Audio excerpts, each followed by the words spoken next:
And we are live. We are live. Hold on. What's up? We are live. You ready for this? Absolutely. Welcome to another episode of We're Not Famous with Sam and Jernavis. Say it with me one more time, Jay. You good with that mic? Absolutely. I'm great. This is episode 5. Yep. That's a big Cinco. deal, man. Five is legit. Yeah. Probably the third episode that we will be releasing on Spotify and other places where you can listen to podcasts, but the 5th episode that we have officially recorded, and this is episode 5 of We're Not Famous with Sam and Jernavis. Did you let them know we're on Spotify? You didn't really let them. You're absolutely right. So yesterday was a milestone in the world of the We're Not Famous podcast because we uploaded our first ever episode to Spotify. So if you're driving in your car and you want to hear us chit-chatting about life and interesting conversations with really cool people, speaking about how to become successful, what's the difference between being famous and successful, and just learning. We're lifelong learners, so let's jump right into it. Let's do it. Okay, so we're going to continue on with giving a glimpse of who we are. Yeah. Right? We have some really big news coming up with our first interview. We'll be letting you guys know that soon. That's right. It's not just going to be the two of us sitting on the couch. Absolutely. Yapping. We got some really interesting friends and people that will be interviewing. We'll let that out the hat soon. Conversing with. Yes. So our last interview conversation that we were having, Sam, was more about myself, basketball, the impact that basketball has had on my life. I want to now transition and learn a little bit more about what happened in college with your football. Yeah. You really becoming a football player. Tell me what happened and then the transition from football to 4 years of college. What degree that you attained? This is going to be interesting for me to share publicly because it's a really important part about who I am that I don't really talk about or like talking about for some reasons, but I'm going to tell you. So in high school, like around my junior year of high school, I was taking football extraordinarily seriously. Okay. I was training every day with this ex-NFL player called Eric Naposki, which he is now serving life in prison, actually. Wow. Can you tell what team he played for also? I think he was in the NFL for a few years on the Jets and on the Patriots. Okay. And what happened was my freshman year of high school, I was playing football and I was like, I went to this football camp, which is before the season starts. You go to like upstate. All right. You know about this? Yeah, I know about it for sure. Keep going. You go.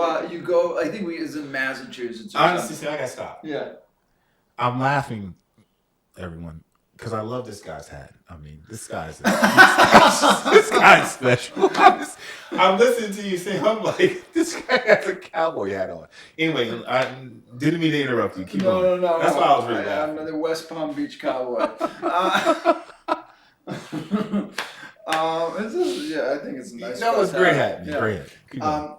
So upstate. I'm at this upstate New York football camp, and I guess people kind of, when I was 15 years old, kind of thought I was super cocky in my high school, or a little arrogant, or thought, and they wanted to humble me. Arrogant based off your skill set and play on the football field, or just your aura? Just who I am, just my aura. Clear. Maybe they had heard I said something like I said I think I'm the best or anything. I can see that a little bit. Yeah. or what I think I actually did do. I might have fooled around with someone's girlfriend, but whatever. I get to football camp, and I didn't realize that everyone hated me on the team. But everyone hated me on the team. Seriously. And there was like no supervision, and I just got destroyed, like really badly hazed. Okay. Like to the point that when I came home, I was in like a state of shock. Like, and this was 5 straight days of hell. Okay. A state of shock from just getting like feeling like every time I would like lift my head, someone was gonna throw a piece of rock candy at me. Or got it. Yeah, it was pretty, I don't want to say traumatizing, but anyway, like, and ultimately I think it was a good experience, because it kind of like hardened me and like it, let me detach in certain ways. Okay. But I got it really, really bad. What did you learn from that though? I learned, the most important thing I learned is I'm not as tough as I thought I was. Wow. Okay. Other things I learned about like mob and group mentality, okay, and like how things can go really bad, and like just kind of how mean people can be. Yeah.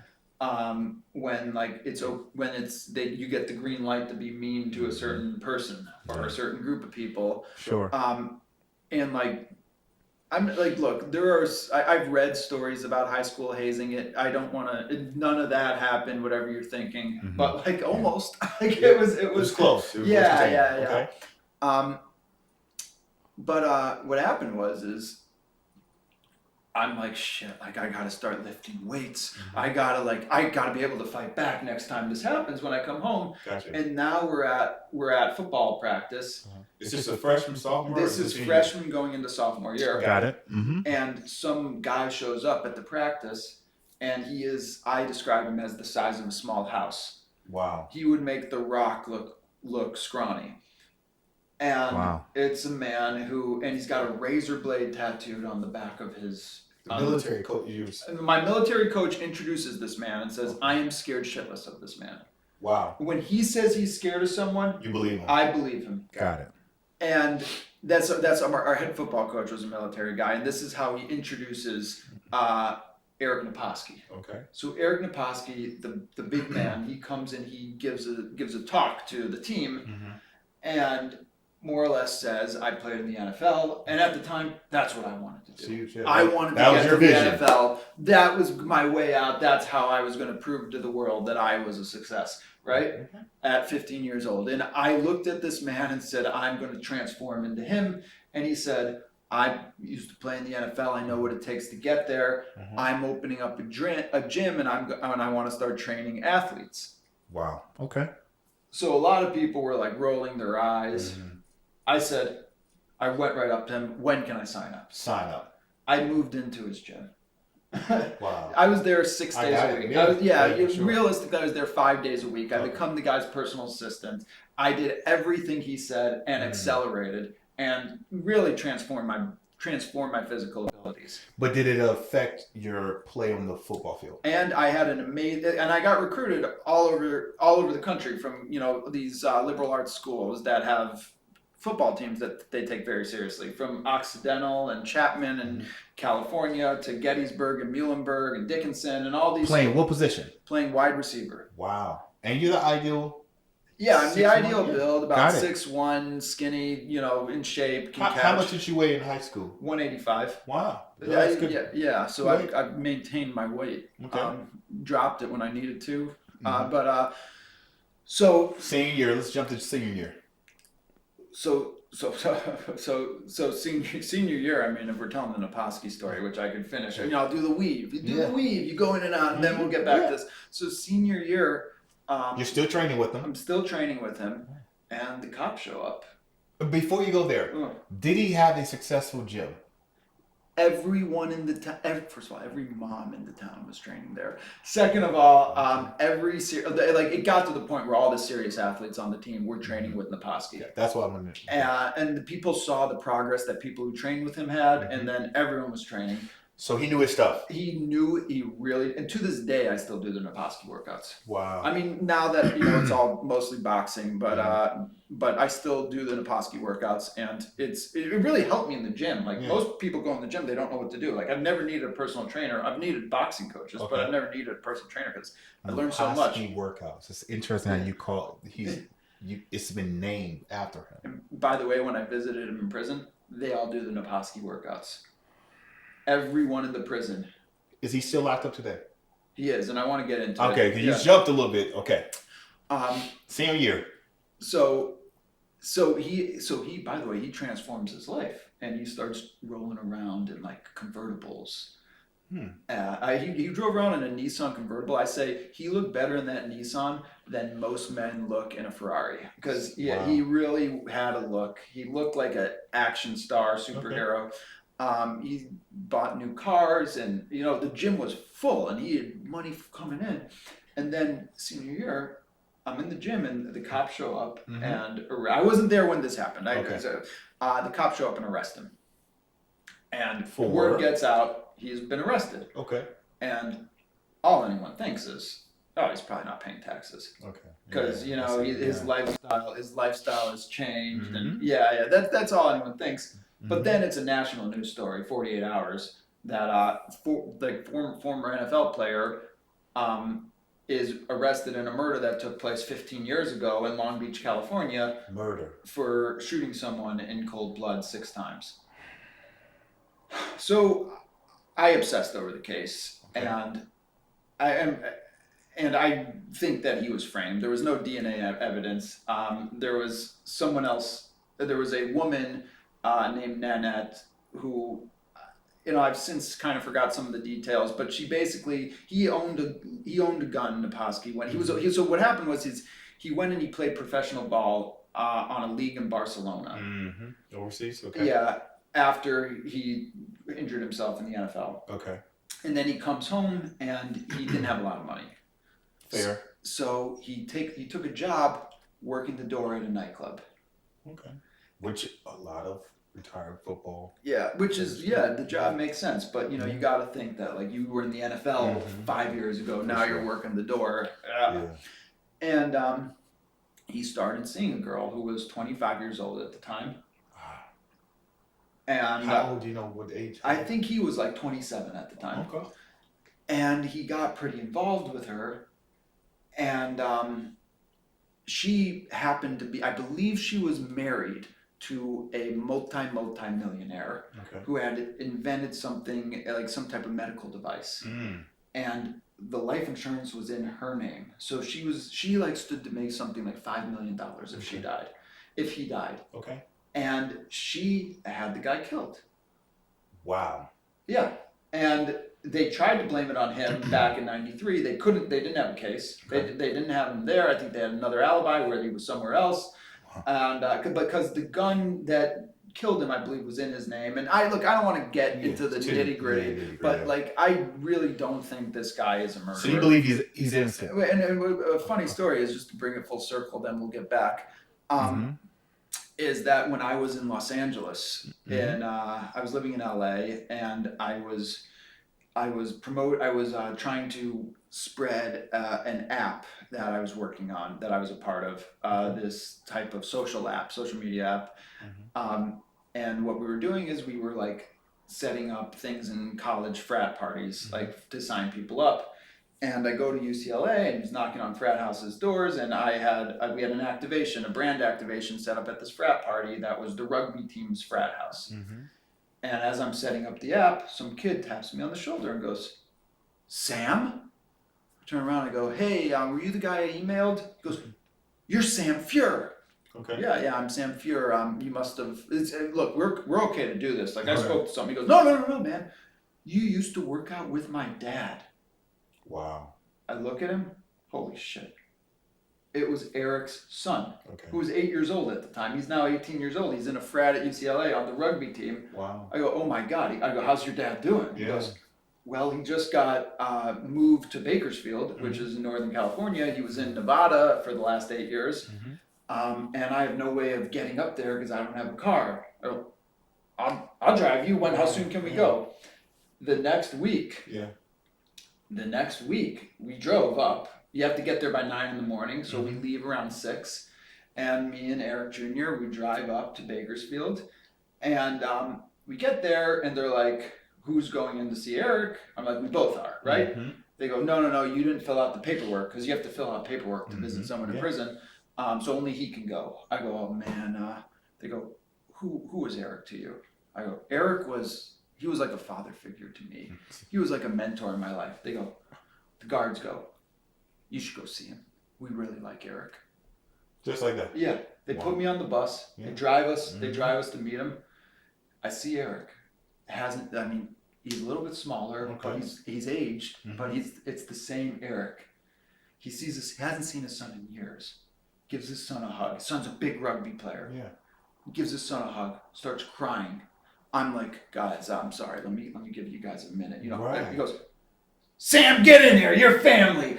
Brings me in. We're doing a 3-way hug. Classic story. One of the greatest things. And he spoke to us for the whole visiting hours. It was amazing. It was really an interesting experience. And he really is the sweetest guy, and I like talking about him because he helped me a lot, and people were guys, hardest looking guys you've ever seen in prison were coming up to us and being like, your father is God sent. Wow. Yeah. Wow. So he's still locked up now? I believe he's still locked up now. I believe he's in this. I don't know where he is. You might get transferred because he's excellent behavior. So keeps getting into better positions. So senior year. Football team, you get a scholarship, or I don't get a scholarship, but I get recruited. I sent my highlight film out, and I basically could have gone to any D3 college football team. And how did you make the decision? What was the decision was that I had injured myself my junior year of high school. Okay. And what was the injury? I tore my ankle. I had to get surgery. I couldn't walk for 6 months. Wow. But my parents were like, this is serious. Yeah. Like, you should figure out other things you're interested other than sports. Got it. Which, in retrospect, is a massive blessing, right? Yeah. So at our age now, during that time, you're not thinking. No, I wasn't. At the time, I'm thinking I really ruined my life. Absolutely. Keep going. But something I did was I'd seen this show, this movie, One Flew Over the Cuckoo's Nest, classic, a novel written by Ken Kesey, movie starring Jack Nicholson. Uh-huh. And at my high school, they were doing that play. Mm. So I thought this was my time to get into theater. Wow. So I auditioned for the play. Mm-hmm. I didn't get in, but the drama teacher said, look, there's not a role for you in this, but we'd love for you to come out for the next play. Okay. You have a stage presence. Yeah. So he or she saw some talent. Yeah, he saw some talent in me. So in the spring, I auditioned for a play, and they wound up giving me the lead in that play. Wow. And I had the time of my life acting, and it felt like I was like on the football field. Like if there's something that I really liked about it, and it was intellectually stimulating, and I got to meet a whole another group of kids that I hadn't hung out with. Mm-hmm. There was definitely a pretty girl in the play with me. For sure. Yeah. Muhlenberg, the college that I chose had like a top-ranked theater program. So you were already thinking. I was already thinking that. So I said, this will be perfect. It'll be just like high school. I'll play football and I'll do plays. And after college,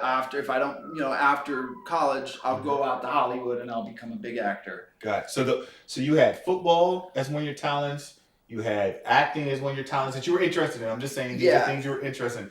But now tell me where, but before we go to the acting, and I want to jump into your passion for music, from the story you told me, you quit, right? You quit football. So what happened was I get to college and I'm get there like 2 weeks early. Okay. And it's like what you said, like when you got to D1 basketball, which I can imagine is a whole nother level. Mm-hmm. But even with D3 football, you're looking at guys who have lived in the gym and are 22 years old. And it's a commitment. Yeah, who are just different, look like a different species. Mm-hmm.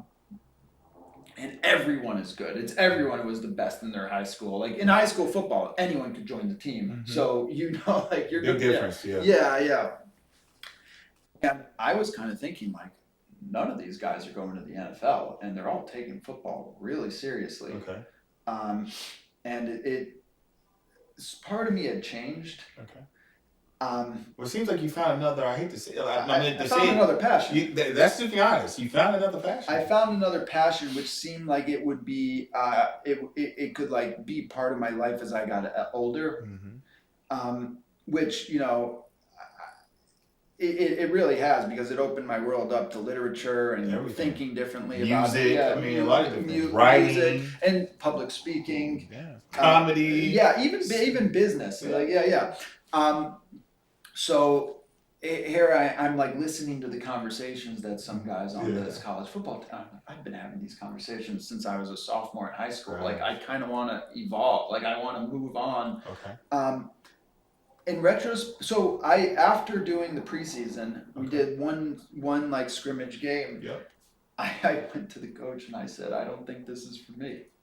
Wow. You went to the coach and said. And he laughed in my face. Yeah. And they were kind of hard on me because I was like me, like I have some trouble focusing sometimes when I'm not fully there. Yeah, for sure. And people look at me and they think, he has so much talent, if only he would focus. And sometimes they give me tougher love, which, I know, like even Coach Mooney sometimes, Yeah. So I think they thought like we were too mean to him. So I'm like, no, like really, like. They apologized? Yeah, they apologized. Wow. And they said, the coaches or the players, or just the coaches and some of the players both. Huge. They're like, you really shouldn't quit. Like you're gonna have a place on this team. Yeah. And I was like, no, like I found something else that there's as much as I want to play, like I don't think I'm gonna be able to commit to the other thing I want to do. Wow. Man. And they were like, what do you want to do? I'm like, I want to be an actor. Yeah. And you should have seen, these guys were like, what the hell? What? Yeah. Football and acting doesn't really It doesn't really mesh. So. It really doesn't. As much as you want to like say you saw High School Musical and it can, I'm telling you, it doesn't. It doesn't. So from there, you said, I'm done with football. Yeah. Is this where you started to become more focused on learning, acting, and... I mean, the thing is, like, for the first time in my life, I didn't have 6 hours of my afternoon occupied by practice. Yeah. So it's like what, and it's gonna sound like I really was not a cool kid in college. I spent most of my time in the library. Wow. And I was like, you know what? Sam? I read. I was Sam. A voracious reader. Which is a different Sam. It is. Well, no. You are a voracious. Yeah, I am a voracious reader. I would say I really couldn't focus on. I don't think I ever read a book in high school. I don't think I ever read, like the teacher assigns you reading, I never made it from cover to cover. I don't think I had ever read a book in my life. Wow. And I was like, this is something I want to change about, my brain, because my brain's not able to focus. I want to learn how to read. I want to expand ideas, which I think is a part of, college and like why you pay to learn to think.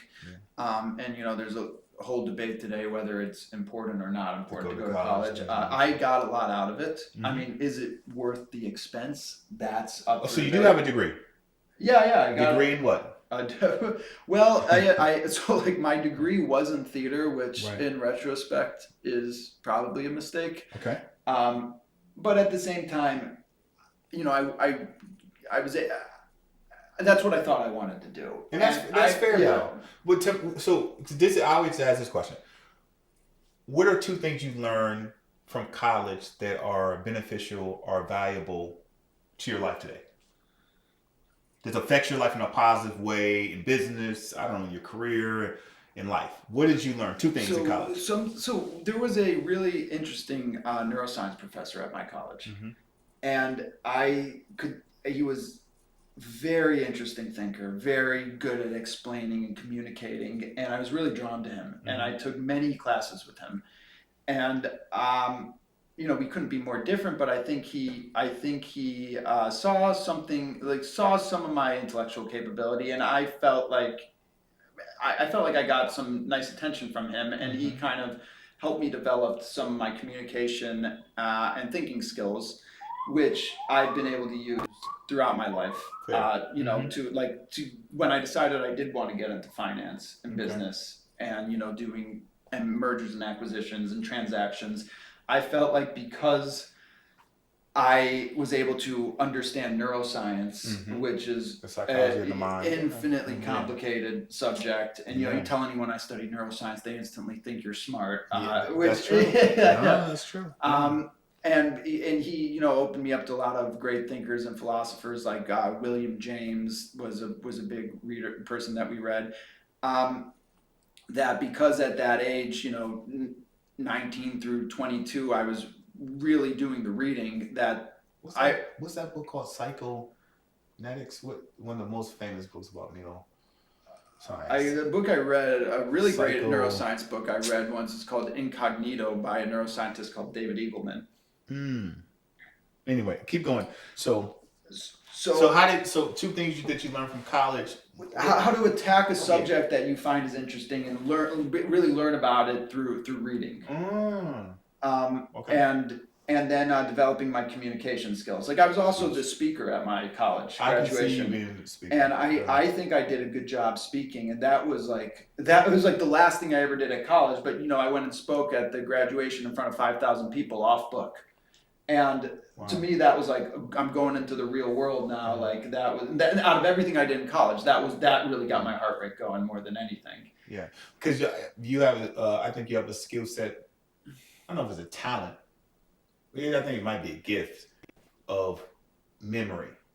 You memorize. Well, things. I'll tell you one thing the theater major does, because everyone likes to hate on people who are theater majors, and rightfully so in some ways. But what good actors put in a ton of work of memorizing their lines and understanding the character, and then going over and over again of like until it feels natural delivering the lines. And when I'm able to get on stage and do stand-up comedy, or even let's say go to a wedding and make a 10-minute speech that I haven't without a piece of paper in front of me, people think that he's just so natural, he's just so funny, but there is so much work that goes into it. I would say maybe 100 hours for every minute that you deliver publicly. There's a saying, people are rewarded in public for the years of practice they did in private. Exactly. It's just like sports. And by the way, that is the same. Like people look at LeBron or someone, Michael, and think he's just naturally so gifted, but they don't see what they do when no one's watching. So tell me, now we're your senior year, and now it's time for the real world. Tell me about your job history. Like, what was the first job you ever had coming out of college? So the first job I ever had was something I was really lucky. Okay. My father, when he was growing up in New York, I guess he was friends with this actor who was on a show. Before you go there, because it would be unfair for you not to tell this story, the backstory of who your dad is, because this is going to probably lead into, right, let's be honest, to your first job maybe? I'm making an assumption here, but it seems like... Well, it's actually not connected to what my dad does. Okay. It was just a friend that my dad had. Okay. So my dad's in the toy business, and, I like to think of my dad as a legend. I think he is in his industry, just because he's worked in the toy business. He started his company in 1981, and he worked even before that. So we're talking, 45 years in the toy business. 45 years, yeah. But this had nothing really to do with the toy business, because my dad knew I wanted to be an actor. Okay. And he basically had two friends that worked in Hollywood. So he connected you to... Yeah, and this is what Jewish people do. They connect people. Well, no, that's what humans should do. That's what humans should do. They should connect. If you have an opportunity to help someone, of course, you're his son, that's the right thing to do. Yeah. So my dad had a friend who was on I forgot what soap opera he was on, and he was a big soap star in the 80s and 90s. General Hospital? That's what it was one of those. It was some big soap, and guy's name was Jeff Gendelman, and Jeff was producing a movie, a low budget indie film, but it was still a real movie with real actors. Okay. And he had written the movie years ago. And the summer I graduated, they were in production. Wow. So what was your job? And my dad told me to reach out to Jeff and see if he has a job on the movie for you. So I reached out to Jeff. Okay. And he wrote me back, basically describing the world's worst job in the world. Which was, you will be waking up at 6 every day. He owned a MMA, like a Taekwondo MMA type gym in Wisconsin, and he was like, you will be working at the gym until 9 a.m. and then you will be a production assistant for the rest of the day. Until we start filming. This was pre-production. And then once we start filming, you will be working from 7 in the morning to whenever we end. Wow. And you will not be getting paid. And what were your thoughts? Because you're 22. My thoughts was, this is fucking awesome. I'm going to work on a movie. Beautiful, yeah. My thoughts was, I can't believe that I'm going to get to work on a movie. And I drove out to Wisconsin, which is where the movie is being shot on Lake Michigan. And I got to work on the movie, and that was really cool. And how long was that stint? That was like 4 months. 4 months. And then from there, back to the real world. Back to the real world. It's like, I had, that's when I decided, after I had done the movie, I had done it was a great experience. I got a lot from it. That's when I decided that it was time for me to, pursue my career as an artist. And I said, now is when I'm going to start recording my songs. And I'm going to start performing my songs. Oh, wow. And I'm going to... Were you writing throughout college? Throughout college, I had written enough songs that people had told me, these songs are good. Your voice sucks, but these songs are really good. Yeah. So you started to believe. I know, and to this day I know that I'm a good songwriter. But I really thought that I had I could be the next Bob Dylan. I thought that at the time, and I thought that if I don't go out and to the world and figure out how to get these songs out there, I will be not giving the world the gift that I have to offer. Fair. So and you trust me, your parents will not be happy when you tell them that you are going to not try to get a job after they just spent all this money on and that you are 22 years old, you have a world of opportunities, and that you are going to go pursue your dream as an artist. They will not be happy about that. At least mine were very concerned. And you chased it for how long? I chased it for years. For really 3 years? About 4 years. 4 years. So that puts you at 26? I guess 25 is 25 is when I kind of describe my life as hitting rock bottom. But fair. Yeah. I got you. Then you transitioned into what? Well, so the band was, I don't know if this is the time to get into it, but I really pursued the band, and I was able to take odd jobs throughout that time that got me through, and was really lucky to come across people that helped me. And I had one job that paid well at the time, and allowed me a ton of flexibility, and that was kind of being a behavioral health aide to a teenager who was from my town that had some serious issues with epilepsy, and had a brain surgery that went wrong, and lost his ability to form new memories. So I was kind of brought, they described it as the movie Memento, where he needs he needs to tattoo things on himself so he doesn't forget. I was basically writing things down so he wouldn't forget. And his father was actually in the music industry, and I developed a great relationship with the family. And it allowed me to keep going with the music career, and save enough money to record an album, and tour a little bit, and then my partner in my band was actually my girlfriend. I've heard that. And then at sometime when we both when I was turned 25, she said, I don't want to do this anymore. This is because it was rough. just rough. Yeah. It was really rough. I'm like really struggling. Like, and then from there you transitioned into what was the and job then after that? I said, you know what, I was like, well, what do I do? Like, I'm 25 years old. I've got nothing. Like, everything I just poured my heart into is now over. This record that I can't even release. Like, these jobs I was lucky to have them, but there's no path with them. Right. Yeah. So I figured, I'm like, I don't really have any skills to apply to jobs. Like, the only thing I can do is kind of start my own thing. And I had so much confidence in my ability to book shows, having been a nobody.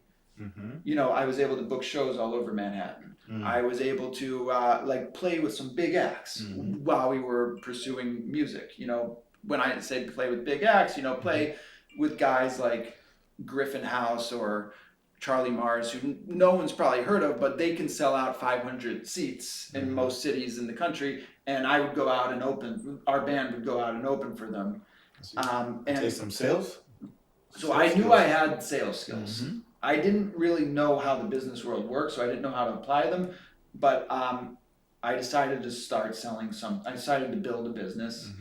And the business I built was an online furniture dealership called Stanwall Working, which sold standing desks. Okay. And there was a time where the business actually became successful in a way, where we were doing went from doing one sale a day or one sale a week to one sale a day to at its peak we were doing like $20,000 of sales a day. That's huge. Yeah. And we provided a ton of furniture for Equinox, hotels. And how did that company end? So then I got this deal with Amazon where they needed an ergonomic suppliers.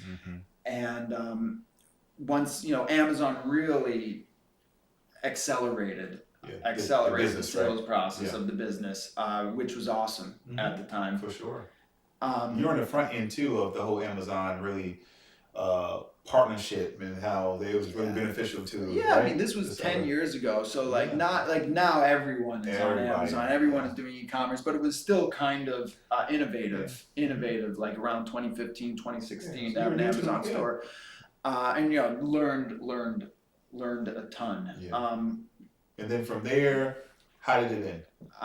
And then what happened is like we actually grew too fast, and we had like something like $180,000 worth of orders that we couldn't deliver because a lot of our suppliers. I didn't realize that at the beginning of the year, like in January is when they do all their hiring. So a lot of the furniture dealerships, they run out of supplies.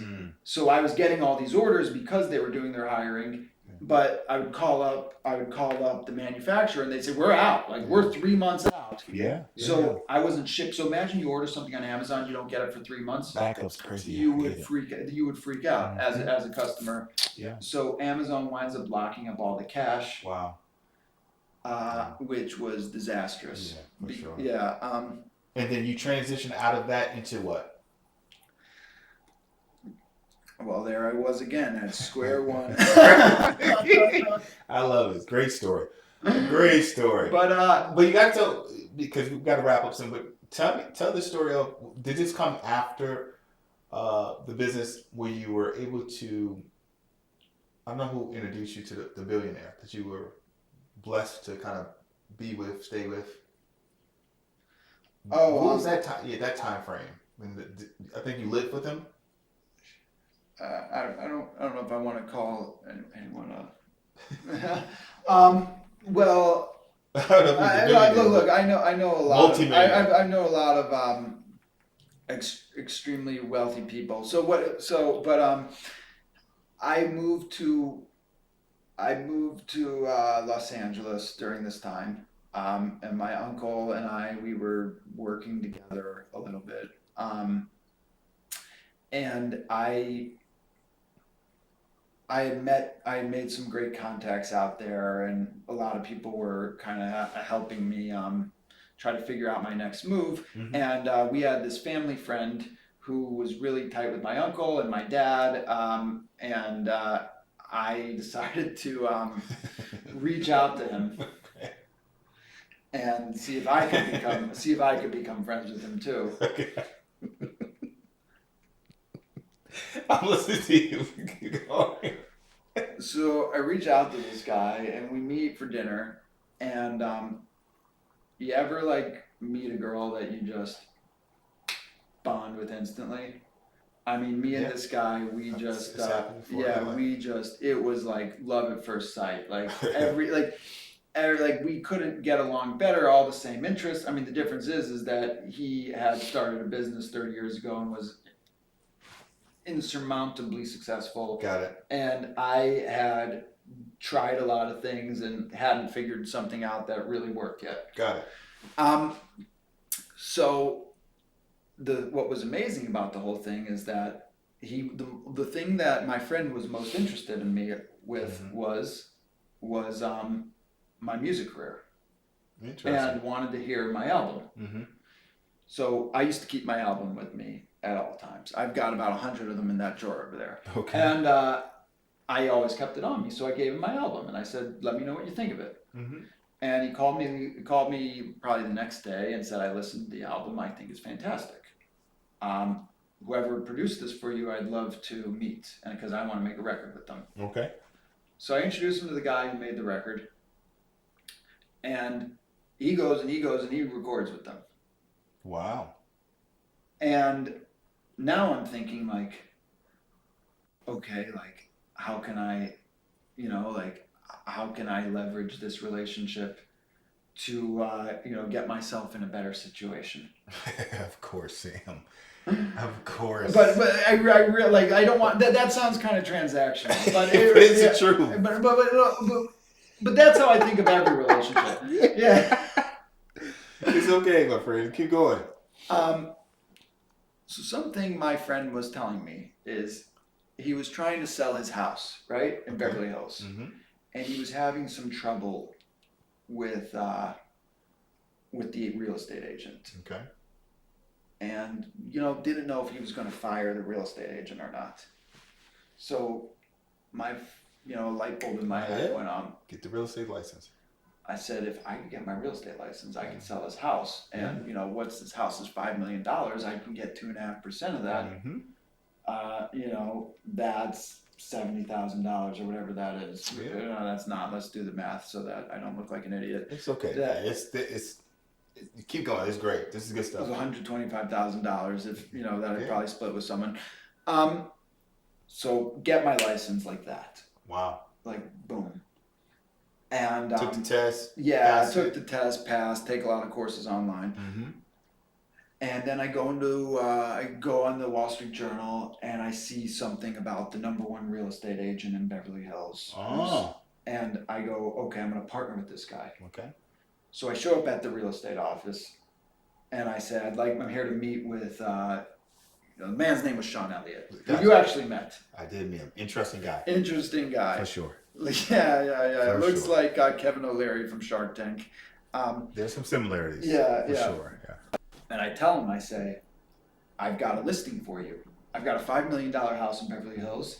And, my friend, he needs to sell his house. Mm-hmm. I just got my license, but, I'm going to need to partner with someone who's really credible.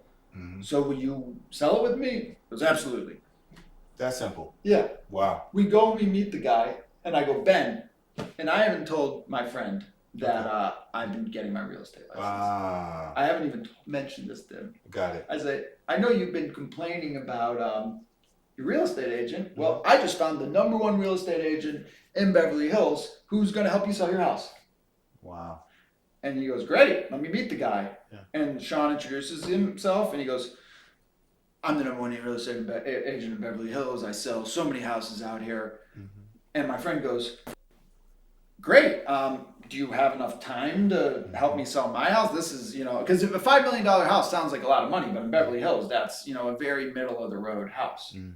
Right? Mm-hmm. And the guy goes, well, and so Ben goes to him, like, are you really going to be able to put that much time into my house? Mm-hmm. My measly house? Yeah. The guy goes, well, that's what we have Sam here for. Oh, wow. Sam's going to do it. And my friend goes, he is going to sell my house. He's never sold a house in his life. He set you up to win. Wow.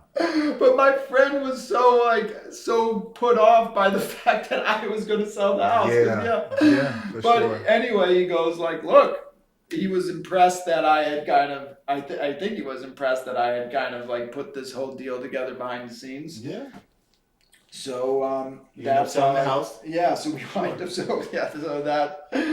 we wind up selling the house, and I wind up temporarily pursuing a career in Beverly Hills as a real estate agent, and did some great deal. Like for a first year agent, I got some good deals done. And you were in real estate for how many years? Well, I think you're still in it, but actively. Well, as a residential agent, only 1 year. Okay. But I was like, the minute like I started getting deals done, I started to think like I know how to do business transactions. Like, well, how can I turn this into something? Like, maybe I should buy a business. Yeah. Maybe I should. And I had a friend whose dad was or whose stepdad worked in private equity. Okay. And I was visiting him, and I was listening to his stepdad or mom's boyfriend or whatever talk about a private equity deal that they had just done. Where they had sold methadone clinics, drug rehabs. Okay. A lot of like